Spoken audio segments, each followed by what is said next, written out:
Hey guys, welcome to my channel teach to learn. तो चलिए आज हम क्लास 8th की एनसीईआरटी साइंस का एक न्यू चैप्टर डिस्कस करते हैं। That is chapter number 7, reaching the age of adolescence.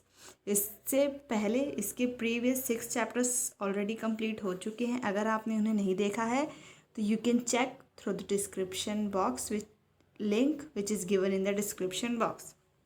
तो यहाँ पे इन्होंने बोला है कि जो हमने प्रीवियस चैप्टर अभी अभी कंप्लीट किया है, रिप्रोडक्शन इन एनिमल्स, इसमें हमने क्या देखा कि कैसे जो एनिमल्स हैं, चाहे क्योंकि जो ह्यूमन्स है वो भी एनिमल्स की कैटेगरी में आते हैं, कैसे वो रिप्रोड्यूस करते हैं। और ये होता कब है, रिप्रोडक्शन वाला जो रिप्रोडक्शन होती है एनिमल्स में, ये तभी होता है जब हम बड़े हो जाते हैं, मतलब एक सर्टेन एज एक्वायर कर लेते हैं ह्यूमन बींग्स में, तभी ही वो रिप्रोड्यूस कर सकता है।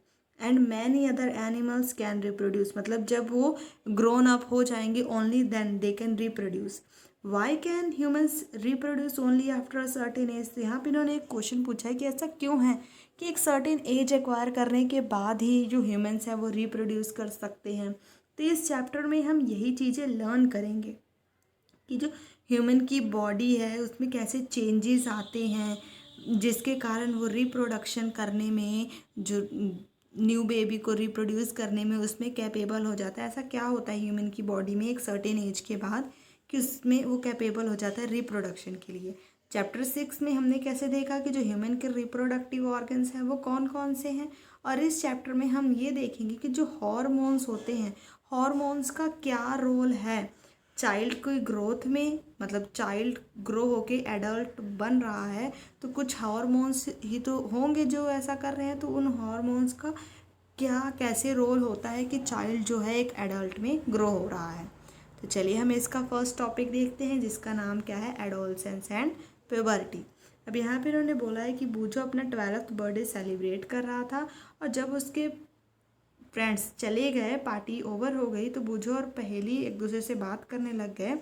और जो पहेली है वो गर्ल्स स्कूल में पढ़ती है, और वो हंसने लग गई बूझो के बहुत सारे फ्रेंड्स को देख के, क्योंकि जब वो पढ़ती थी छोटी क्लास में थी, और तब जो बूझो और पहेली एक ही स्कूल में पढ़ते थे, तो बूझ जो पहेली है बूझो के कुछ स्कूल फ्रेंड्स को देख कर वो हंसने लगी, जिनसे वो बहुत टाइम के बाद, आफ्टर मतलब बहुत सालों के बाद उनसे मिली है, क्योंकि उनमें से कई लोग suddenly shoot up in height, कई लोग लंबे हो गए हैं। Some of them are looking very funny, उसे लग रहा है कि बहुत सारे लोग ऐसे फनी लग रहे हैं क्योंकि उनके जो लिप्स के ऊपर हेयरी लाइन आ गया, मतलब कि मूंछों जैसा आ गया है। तो उसकी मम्मी ने उन्हें समझाया कि ये ऐसा कोई फ़नी वाली बात नहीं है, ये दिखा रहा है कि जो बॉयज़ हैं वो अब बड़े हो चुके हैं। Growth begin from the day, जो ये ग्रोथ होती है वो हमारी जब हम जन्म लेते हैं तभी से शुरू हो जाती है। पर जब हम 10 से 11 साल की उम्र को क्रॉस करते हैं, तब हमें जो हमारी ग्रोथ है उसमें सडनली स्पाउट, मतलब सडनली इंक्रीज हमें दिखाई देता है कि वो चेंज ऐसा होता है कि हम उसे नोटिस कर सकें। The changes taking place in the body are a part of growing up. ये जो भी चेंजेस हो रहे हैं ये सब किसका पार्ट है, ग्रोइंग अप के, कि जो बच्चे हैं वो अब बड़े हो रहे हैं। They indicate that you are no longer a child but are on the way to become an adult. मतलब कि आप अब बच्चे तो नहीं रहे, पर अब आप उस राह पे हैं कि अब आप बड़े होने जा रहे हैं। ये वही एज है 10 से 11, 10 से 12, 16 या 18 साल की एज, जो कहते हैं ना कि हमें लगता है कि हम बड़े हो चुके हैं, पर हमारे पेरेंट्स कहते हैं नहीं, अभी भी आप बच्चे ही हैं। तो वही यहाँ पे इन्होंने बोला है कि आप बच्चे भी नहीं रहते हैं, बस आप जो एडल्ट वाली राह पे है उस पर चल देते हैं। आई वंडर, यहाँ पे इसने बूझो ने क्वेश्चन पूछा है कि मैं ये सोच रहा हूँ कि ये जो चेंज है इसका कोई टाइम होता है, टाइम पीरियड होता है। तो हम देखेंगे यहाँ पे इन्होंने बोला हुआ है कि जो 11 से लेके 18 से 19 ईयर तक की जो एज होती है वो ऐसी एज होती है जहाँ पे हमारी बॉडी में सडनली चेंजेस वाली एज होती है, कि ऐसे चेंज आते हैं हमारी बॉडी में 11 to 19 ईयर्स तक कि वो हम उसे अच्छे से नोटिस कर सके।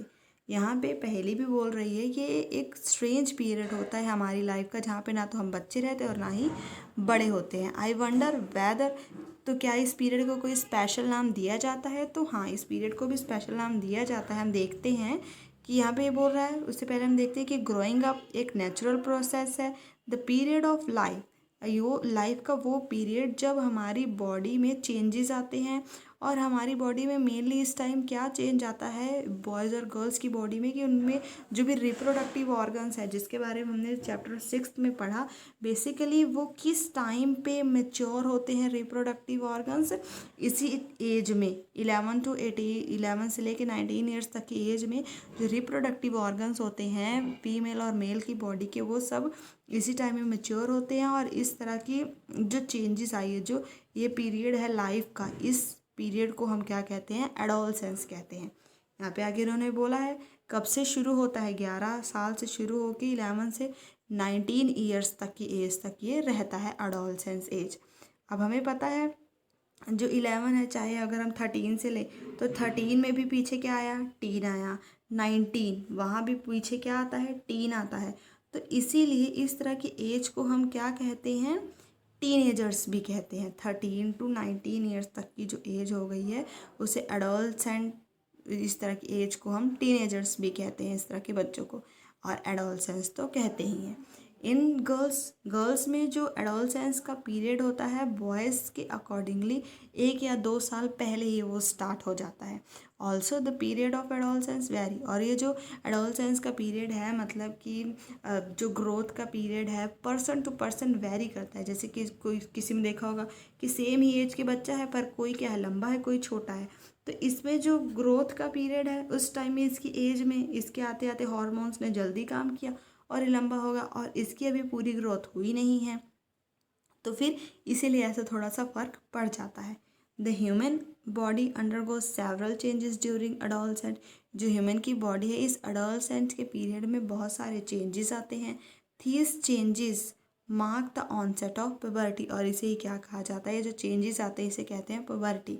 The most important changes which mark puberty is the boy and the girls, मतलब वही यहाँ पे भी बताया कि जो मोस्ट इम्पॉर्टेंट चेंज होता है, जो पुबर्टी मीन्स चेंज है, क्या सबसे ज़्यादा इम्पॉर्टेंट चेंज आता है बॉयज़ और गर्ल्स में, कि अब वो कैपेबल हो जाते हैं रिप्रोडक्शन करने के लिए, क्योंकि उनके जो रिप्रोडक्टिव ऑर्गन्स होते हैं वो अच्छे से डेवलप हो जाते हैं।